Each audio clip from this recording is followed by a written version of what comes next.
একটা ট্রেন্ড চলছে ছোট কাপড় পরা, ভাইরাল হওয়ার জন্য কি এটা খুবই জরুরি? একজন সাইকোলজিস্ট হিসাবে তুমি কি ভাবো? এই মেন্টাল স্টেটটা একটু চেঞ্জ করা উচিত। তার সাথে আরেকটা শো আপ কালচার রয়েছে। জেনারেশনটাই এমন। শুধু জেনারেশনের দোষ দিলে হয়ে যাবে? তো তুমি ধরো একাধারে মডেল আছো, সাইকোলজিস্ট, আবার অ্যাভিয়েশন নিয়ে পড়াশোনা করছো, এটাকে তুমি মেইনটেইন কি করে করছো? মানে আমি নিজেকে না সবসময় ব্যস্ত রাখতে পছন্দ করি। আমার যে ডেইলি রুটিনটা যদি আমি বলি শক, লাইক কিভাবে এটা পসিবল। এই গ্ল্যামারাস ওয়ার্ল্ডের ভেতরে একটা ডার্ক সাইকোলজিও রয়েছে, এই বিষয়ে তুমি কি বলবে? পার্সোনাল এক্সপিরিয়েন্স বলতে খুব রিসেন্টলি হয়েছে আমার সাথে এটা। তোমার এমন কি পার্সোনাল কোনো ঘটনা মনে আছে যেটা ছোটবেলায় ঘটেছিল? থাকে, প্রত্যেকটা মানুষের একটা ঘটনা থাকে, একটা পাস্ট থাকে। আমার মনে হয় না ওটা হয়েছে, ভালো হয়েছে। এবার দর্শকদের সব থেকে পছন্দের কোশ্চেন, সৌমিলির রিলেশনশিপ স্ট্যাটাস কি? সিঙ্গেল নাকি কমপ্লিকেটেড নাকি এনগেজড? তো আজকে আমি পাবলিকলি আমার সমস্ত ভিউয়ার্স প্রত্যেকের উদ্দেশ্যে আমি জানাচ্ছি যে হ্যালো এভরিওয়ান, আমি জয়ন্ত। আর আজকে আমাদের পডকাস্টে এমন একজন স্পেশাল গেস্ট আছে যাকে এক কথায় অল ইন অল বলা যায়। সে একাধারে একজন প্রফেশনাল মডেল, সাইকোলজিস্ট, আবার পড়াশোনা করছেন অ্যাভিয়েশন নিয়ে। আজকাল যখন সোশ্যাল মিডিয়ায় ভিউজ আর ফলোয়ার্স পাওয়ার জন্য একটা সস্তা শর্টকাট খোঁজার ক্রিক চলছে, সেখানে দাঁড়িয়ে ইনি সম্পূর্ণ শালীনতা বজায় রেখে খাঁটি বাঙালি পোশাকে অলরেডি ইনস্টাগ্রামে লাখ লাখ মানুষের মন জয় করে নিয়েছেন। আজকে আমরা ওনার লাইফস্টাইল, গ্রামার ওয়ার্ল্ডের পেছনে আসল সাইকোলজি, আজকের জেনারেশনের শো আপ কালচার এবং ওনার লাইফের কিছু পার্সোনাল সিক্রেট নিয়ে একদম খোলামেলা আড্ডা দেব। শুধু তাই নয়, কাজ দেওয়ার নামে কাস্টিং কাউচ বা বেনিফিট দেওয়ার যে এক জঘন্য সত্য রয়েছে সেই ব্যাপারেও খোলাসা করব। পুরো ভিডিওটি অবশ্যই দেখবেন, আর আপনারও যদি এরকম কোনো অভিজ্ঞতা থেকে থাকে তাহলে কমেন্ট করে অবশ্যই জানাবেন। So let's welcome Soumili. Soumili, আমাদের শোতে তোমাকে স্বাগতম। বলো কেমন আছো আর কেমন লাগছে পরিবেশটা? আমি খুব ভালো আছি, তোমরা কেমন আছো বলো? আর এই পরিবেশটা নিয়ে আলাদা করে কিছু বলার নেই, খুব ভালো। আমি আড্ডার প্রথমেই তোমাকে সহজ একটা কোশ্চেন করি, যে আজকাল যে একটা ট্রেন্ড চলছে ছোট কাপড় পরা, তো মডার্ন বিউটিতে কি ছোট কাপড় পরা মানে কি সে ভালো দেখতে কিংবা সে ট্রেন্ডিং এ থাকবে এরকম কিছু কি? তো বেসিক্যালি বলতে গেলে সোশ্যাল মিডিয়াটা এখন সবার কাছে, সবাই ইউজ করে সোশ্যাল মিডিয়া। হ্যাঁ। আর আমরা যারা আছি তারা প্রত্যেকে সোশ্যাল মিডিয়ার ট্রেন্ডিং যেটা বলে ট্রেন্ডিং, তো ট্রেন্ডিং যেটা চলছে আমরা সবাই সেটাতেই এক্সাইটেড হই যে ওয়াও, এই রিলটা ট্রেন্ডিং মানে আমাদেরকে এটা বানাতেই হবে। দেন প্রচুর ফলোয়ার্স, প্রচুর ভিউজ। তো সবকিছু ট্রেন্ডিং এর উপর ডিপেন্ড করে। যদি কেউ মনে করে যে হ্যাঁ আমি শর্ট ড্রেস পরে কমফোর্টেবল, আমি এটা ক্যারি করতে পারছি, তো তার জন্য সেটা খুবই ভালো। আর যারা মনে করে আমি সাবেকি লুক চাই, তারা শাড়ি পরবে। তো এটা যার যার নিজস্ব মানসিকতা। তুমি নিজে তো বাঙালি পোশাক কিংবা শাড়ি পরেই হাজার হাজার ভিউ পাচ্ছ, তোমার 50,000 অ্যারাউন্ড কাছাকাছি ফলোয়ার্স রয়েছে, প্লাস অনেকগুলো ভিডিও আমি দেখেছি তোমার প্রোফাইলে যে মিলিয়ন্স এর উপরে আছে। তো সেখানে তুমি তো সাবেক বাঙালিয়ানা করেই কাজ করছো, কিন্তু এই যে আজকাল গেট রেডি উইথ মি যে ট্রেন্ডটা চলছে, তাতে যে তারা যে ড্রেসগুলো ইউজ করে সেটা সবার সামনে দেখা যায় না। তো ফলোয়ার্স পাওয়ার জন্য কিংবা ভাইরাল হওয়ার জন্য কি এটা খুবই জরুরি, নাকি কন্টেন্ট ভালো থাকলেই যে কেউ যে কোনো পোশাকেই কাজটা করতে পারে? আমি আমার পার্সোনাল এক্সপিরিয়েন্স দিয়ে বলি, আমি এরকম অনেক মানুষকে দেখেছি, প্রচুর প্রোফাইল আমার কাছে আসে, প্রচুর ফিডে আসে আর কি, যে মানুষ প্রচন্ড খুব ভালো ক্রিয়েটিভ, খুব ভালো থটস তাদের, অনেক স্টোরি টেলিং বা অনেকে রিলস খুবই মানে থটফুলি বানায়, হয়তো ভালো ব্যাকগ্রাউন্ড নেই, ভালো লাইট নেই, বাট তাদের যে ক্রিয়েশন সেটা খুব দারুণ। বাট মানুষের মেন্টালিটিটা না এখন ওই অবধি পৌঁছায়নি। মানুষ যেটাতে বেশি এক্সাইটমেন্ট ফিল করে, মনে হয় এটা দেখতে ভালো লাগছে, তো ওটাতেই মানুষ বেশি করে ঝুঁকে পড়ে। তা আমার মনে হয় না যে ভাইরাল হওয়ার জন্য ইম্পর্টেন্ট এটা যে আমাকে শর্ট ড্রেস পরতে হবে বা সবসময়, বাট এখন সেই ভ্যালুটা আর নেই। অনেকেই বলে যে সোশ্যাল মিডিয়াতে শরীর না দেখালে কিংবা ছোট কাপড় না পরলে ট্রেন্ডে আসা যায় না, এটা অনেকে বলে, সবাই বলে না। তো এটা কি মনে হয় যে যারা এই ধরনের পোস্ট করে তাদের কি ক্রিয়েটিভিটির থেকে কনফিডেন্সের অভাব বেশি, সেটা বলে মনে হয় তোমার? আমার মনে হয় তারা নিজেদেরকে নিয়ে খুবই ইনসিকিউর। আমি আমার পয়েন্ট অফ ভিউ থেকে বলছি, বিকজ আমি যদি মনে করি যে আমি আমার জায়গায় স্যাটিসফাইড, আমি খুব ভালো, যাদের সেলফ ডাউট থাকে তারা এটা করবে। আমি যদি মনে করি যে না, আমি যেটা দেখাচ্ছি এটা সবার পছন্দ হচ্ছে না, দেন তখন আমি যাব অন্য স্টেপে। তার মানে হয়তো মানুষ এটা পছন্দ করছে না, তাহলে আমাকে এটা করতে হবে, তখন মানুষের সেই মনোভাবটা চলে আসে। তুমি তো একজন সাইকোলজিস্ট, তো সাইকোলজির দিক দিয়ে এই সোশ্যাল মিডিয়াতে যে ট্রেন্ডসটা চলছে কিংবা এই সস্তা ভিউ পাওয়ার জন্য এই কাজগুলো হচ্ছে, একজন সাইকোলজিস্ট হিসাবে তুমি কি ভাবো এটাকে নিয়ে? ফার্স্ট অফ অল আমি যে সাইকোলজিস্ট সেটা কিন্তু আমার ভিউয়ার্স যারা আছে তারা কেউ জানে না। সবাই আমাকে কন্টেন্ট আজকে তো ক্রিয়েটার, জানলো। হ্যাঁ কন্টেন্ট ক্রিয়েটার হিসেবে সবাই আমায় দেখছে। কেউ আমায় জানে না যে আমি একদম সাইকোলজিস্ট, বা আমার গ্রাফোলজিও করা আছে, আর যেটার মানে হচ্ছে আমি মানুষের হ্যান্ড রাইটিং দেখে রিড করতে পারি। আচ্ছা, তো এর মানে এটা নয় যে কেউ দেখে বললো তুই আমাকে দেখে বল আমাকে আমি এখন কি ভাবছি। এই কোশ্চেনটা আমি আসছি পরে। তো ব্যাপারটা হচ্ছে যে সাইকোলজিস্টের সাথে এটার একটু কানেকশন আছে। যেমন অনেকে আছে যারা মনে করে যে মানে সাইকোলজিক্যাল ফ্যাক্ট যেটা অ্যাকচুয়ালিতে হয় যে আমি এটা করছি, অনেক আগে থেকে মানুষ ভাবে যে এটা যদি আমি করি তাহলে হয়তো আমি এটা গেইন করতে পারবো, বা ওর অ্যাকাউন্টে আমি দেখলাম ওটা করে 1 মিলিয়ন ক্রস করে গেছে, হয়তো ওটা যদি আমি করি আমিও হয়তো 1 মিলিয়ন ক্রস করে যাব। এগুলো মানুষ ভাবে। আমি অপরকে দেখে ভাবছি যে ও করেছে মানে আমাকে এটা করতে হবে, আর ও পেরেছে মানে আমিও পারবো। হতে পারে যে আমি কিন্তু অন্য কিছু দিয়ে আরো উপরে যেতে পারি, বাট আমি জানি ও ওটুকু গেছে মানে আমাকে ওইটুকুই যেতে হবে, বাট এটা না। তো আমার মনে হয় মানুষের এই মেন্টাল স্টেটটা একটু চেঞ্জ করা উচিত যে ওকে দেখে আমি ইন্সপায়ার হতে পারি, বাট সেম কেন করব, আমি ওর থেকে বেটার কিছু করব, আরো ক্রিয়েটিভ কিছু করব, আরো ইউনিক হবে সেটা। তো এটা আমার মনে হয় একটু মানুষের মেন্টালিটিটা চেঞ্জ করলে বাকি সব ঠিক। একদিকে কপি করা তো চলছে, তার সাথে আরেকটা শো আপ কালচারও রয়েছে, হ্যাঁ যে আমি অবশ্যই। আমার যেটা নেই সেটা আমি দেখাচ্ছি। তো সেই ব্যাপারে তুমি কি বলবে? জেনারেশনটাই এমন যে সব শো অফের উপর দিয়ে চলবে। শুধু জেনারেশনের দোষ দিলে হয়ে যাবে? না, অবশ্য জেনারেশন না, আশেপাশে আমাদের সারাউন্ডিংস, আমাদের পরিবেশ। এখনকার বাচ্চারাই যেটা হয়, ধরুন দুটো বাচ্চা একই স্কুলে পড়ে, আমি একটা ছোট এক্সাম্পল দিই। তো ও দেখলো ও আজকে নুডলস নিয়ে গেছে, একজন বিস্কিট নিয়ে গেছে, ওর ওকে দেখে খারাপ লাগলো যে আমি নুডলস খাচ্ছি, আমি বিস্কিট খাচ্ছি, ও নুডলস খাচ্ছে। তো ওখান থেকেই শুরু হয় মানুষের কম্প্যারিজন, সেখান থেকে শো অফ। মানে নুডলস খাওয়া মানে বলতে চাচ্ছ তুমি এখানে একটু হাই স্ট্যান্ডার্ড, আর যে স্ট্যান্ডার্ড বিস্কিট খাচ্ছে সে হয়তো ওর থেকে একটু লো স্ট্যান্ডার্ড, যদি স্ট্যান্ডার্ডটা ডিসাইড করার আমরা কেউ না। হ্যাঁ, স্টিল মানুষের চিন্তা ভাবনাটাই এমন। তুমি একাধারে মডেল, সাইকোলজিস্ট, আবার আমার ভিউয়ার্সরা সব দেখে নিচ্ছে, কোর্স শুনে করছো। নিচ্ছে। পডকাস্ট অ্যাকচুয়ালি তো সেরকমই হয়। তো তুমি ধরো একাধারে মডেল আছো, সাইকোলজিস্ট, আবার অ্যাভিয়েশন নিয়ে পড়াশোনা করছো। তো এই তিন দিকের মানে তিনটে মনে হচ্ছে একটা জায়গায় আমি দাঁড়িয়ে আছি, তিন দিকে রাস্তা। এটাকে তুমি মেইনটেইন কি করে করছো? আমি কাজ করতে খুব ভালোবাসি, মানে আমি নিজেকে না সবসময় ব্যস্ত রাখতে পছন্দ করি, একদম ছোট থেকে। মানে যে টাইমে আর কি, মানে প্রথম থেকে ছোট থেকে আমি মানে মেকআপ খুব পছন্দ করতাম। আমি একা একা মেকআপ করা ট্রাই করতাম অনেক ছোট থেকে। তারপর নিজের চুল কাটতাম একা একা, যেটা বাচ্চা বয়সে হয়তো সবাই করে। এই সামনে হয় না এখান দিয়ে একটা ছোট মাশরুম কাট, আমি ওরকম আর কি হেয়ার কাট করতাম নিজে নিজে। তো মানে আশেপাশে কোনো বাচ্চা থাকলে তাকে আনতাম, তার হেয়ার কাট করতাম, এটা নিয়ে প্রচুর বকা খেয়েছি আমি। আর তারপর যখন আসলো আমার আফটার 12th, তো আমি সবসময় চাইতাম আমি কাজের মধ্যে থাকবো। লাইফে একটা ফেজ আসে মানুষের, তো আমি খুব কাজ করতে ভালোবাসি প্রচন্ড। মানে আমি চাই না আমি ফ্রি টাইমে বসে থাকি। আমি এই জন্য আমি এতগুলো জিনিস একসাথে ব্যালেন্স করছি। আমার যে ডেইলি রুটিনটা যদি আমি বলি, শকড লাইক কিভাবে এটা পসিবল। আমি সকালে ঘুম থেকে উঠি, স্নান করে পুজো দিয়ে দেন আমি চলে যাই ক্লাস, রেডি হয়ে আমাকে ফুল মেকআপ করে পুরো গ্রুমিং। কোন ক্লাস? এভিয়েশনের ক্লাস। ফুল গ্রুমিং করে আমার ক্লাস যেতে হয়, ফুল গ্রুমিং, নেল পেন্ট একদম proper, hair proper, makeup proper uniform, একটা স্টিঙ্কও লাগা যাবে না। অ্যান্ড আফটার দ্যাট হয়ে গেল এটা গ্রুমিং। দেন আমি ক্লাস গেলাম, ক্লাস থেকে ফিরলাম, ফির আমার ক্লিনিক যেতে হয় ফর আমার যেটা এখন ইন্টার্নশিপ চলছে ক্লিনিকে। তো ক্লিনিক যেতে হয়, দেন আফটার ক্লিনিক কমপ্লিট করে বাড়ি আসলাম। বাড়ি আসার পর তারপরে শুরু হয় আমার শ্যুট, একটার পর একটা পিআর আসে, প্রোডাক্ট আসে, প্রত্যেকটা শ্যুট চলে। তারপর সেগুলোর ছাড়া ধরো এডিটিং, আমার কোনো এডিটর নেই, নিজে শ্যুট করি, নিজে এডিটিং করি, সব আমার নিজের করে। দেন আমি রাত 2টা বা 3টায় ঘুমাতে চাই, এর মধ্যে আমার কোনো ফ্রি টাইম নেই। আমাদের সমাজে একটা ফালতু ট্যাবু রয়েছে, বিউটি উইদাউট ব্রেনস, অর্থাৎ মডেলদের কিংবা যারা বেশি সুন্দর দেখতে হয় তারা বেশি বদরাগী হয় কিংবা তারা একটু মেরিটোরিয়াস কম হয়।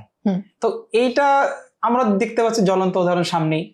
তো সেক্ষেত্রে তুমি তোমার দর্শকদের কিংবা যারা এটা নিয়ে ভাবে তাদের তুমি কি বলবে এই বিষয়টা নিয়ে? হ্যাঁ, এটা হয়তো কিছুটা হলেও বাস্তবের সাথে একটা মিল আছে, বাট তুমি এক্সেপশনাল, সেটা আমার ভিউয়ার্সরা বলবে, আমি কি বলবো। আমার যতটুকু মনে হয় যে বিউটি উইদাউট ব্রেন কখনো হয় না। বিউটি জিনিসটা একটা না, কিন্তু এটা আমার বানানো না, তুমি সার্চ করো, এখনই সার্চ করে দেখো। না, আমি এটা শুনেছি অনেক জায়গাতে, বাট আমি জানি বিউটি কিন্তু একটা ওয়ার্ড না, ওটার মধ্যে অনেক কিছু ইন্টারকানেক্টেড। যে মিস ওয়ার্ল্ড হয় বা যে মিস ইন্ডিয়া হয়, সে কিন্তু শুধু তার বিউটিতে জাজ হয় না, তার হ্যাঁ। এডুকেশন, প্রফেশন, তার সবকিছু কোয়ালিফিকেশন দেখা হয়। সে সুইমিং পারে কিনা, সে ডান্স পারে কিনা, তার এভরিথিং। তো বিউটি উইদাউট ব্রেন, হ্যাঁ হতে পারে, আমি জানা নেই তাহলে।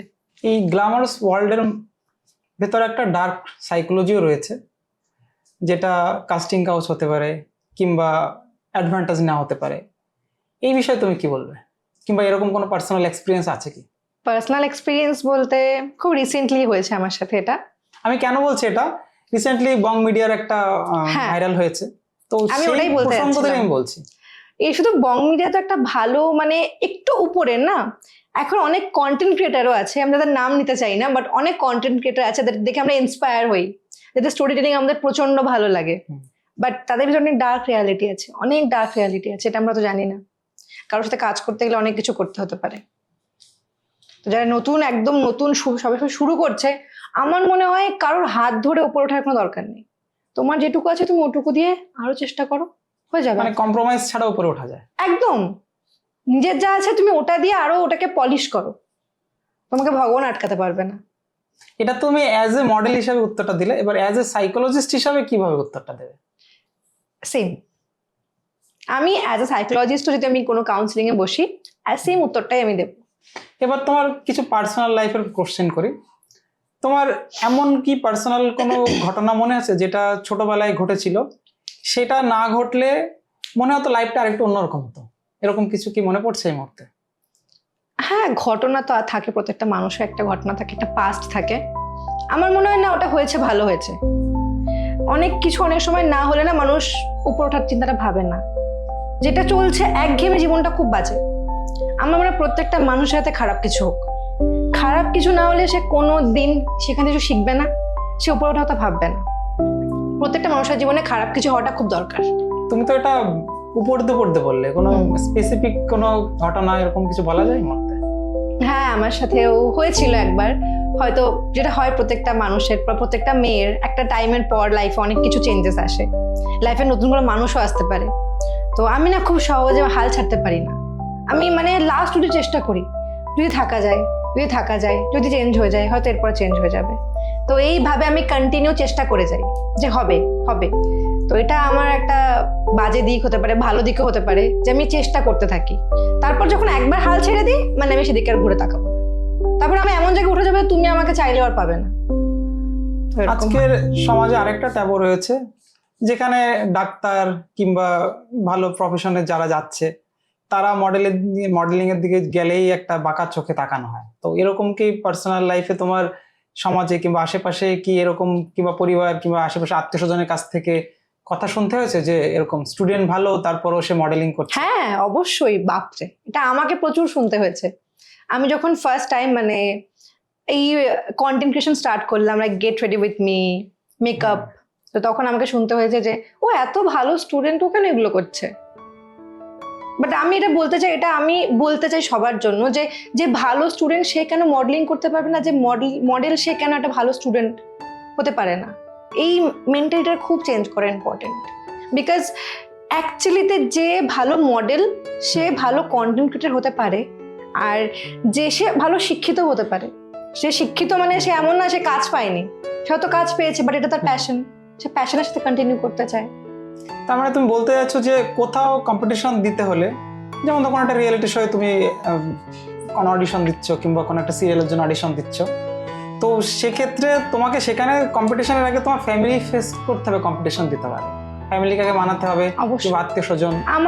আমাদের এমন একটা ব্যাপার, মানে বিশেষ করে ওয়েস্ট বেঙ্গল, কলকাতাতে, এখানে সবাই বাইরে দুনিয়াটাকে ভাবে না, আগে ভাবে আমার বাড়িতে মানবে তো, বাড়িতে রাজি হবে তো, এরকম। অনেকের বাড়িতে আছে যারা পছন্দ করে না মেয়ে বাইরে গিয়ে পড়াশোনা করবে, বাইরে গিয়ে কাজ করবে, সিরিয়াল করা মানেই নোংরামি করা। বাট এটা না, এর ভেতরে অনেক ডার্ক রিয়ালিটি আছে, বাট তাদের সামনে যেটা তুলে ধরা হয় তারা সেটুকুই দেখে। তো আমার মনে হয় এটা একটু চেঞ্জ করা দরকার। এবার দর্শকদের সব থেকে পছন্দের কোশ্চেন, সৌমিলির রিলেশনশিপ স্ট্যাটাস কি? সিঙ্গেল নাকি কমপ্লিকেটেড নাকি এঙ্গেজড?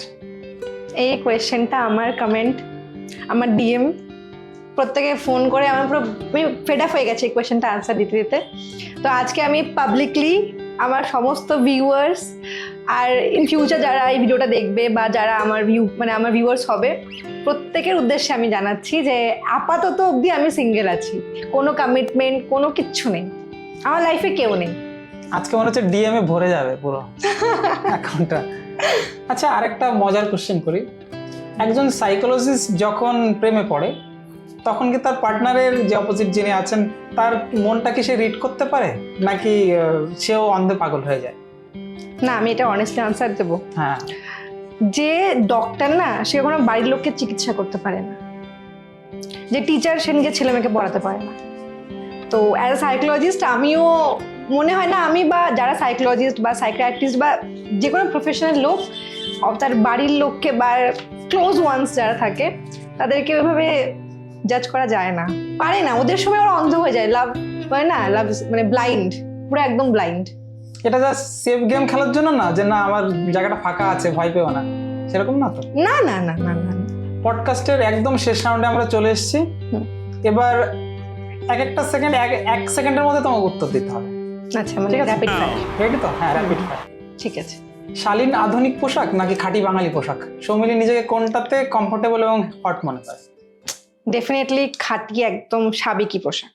ইনস্টাগ্রামের এমন কোন রিলস এর কথা মনে পড়ছে যেটা দেখলে কিংবা তার কথা মনে পড়লে ফোনটাকে ছুঁড়ে ফেলে দিতে ইচ্ছা করে? হ্যাঁ, প্রচুর প্রচুর আছে এরকম রিলস, আমার ফিডে ভরে যায়। ডাক্তার বা সাইকোলজিস্টদের প্রেমে পড়া সহজ নাকি তাদের সাথে ব্রেকআপ করা কঠিন? দুটোই।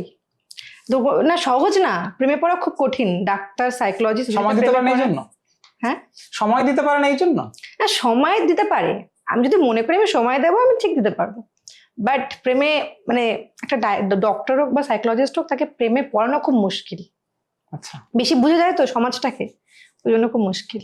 মানে ওই ইয়ে করার কথা, কনভিন্স করার কথা, সেই কথাগুলো না খাটে না, ওখানে গিয়ে আর খাটে না, করার কথাগুলো ওটা তো ইমপ্রেস হয় না ওরা। পড়া তো ওগুলো না? হ্যাঁ, সব পড়া। র্যাপিড ফায়ার তো শেষ হলো, ঠিকঠাকই উত্তর দিয়েছো।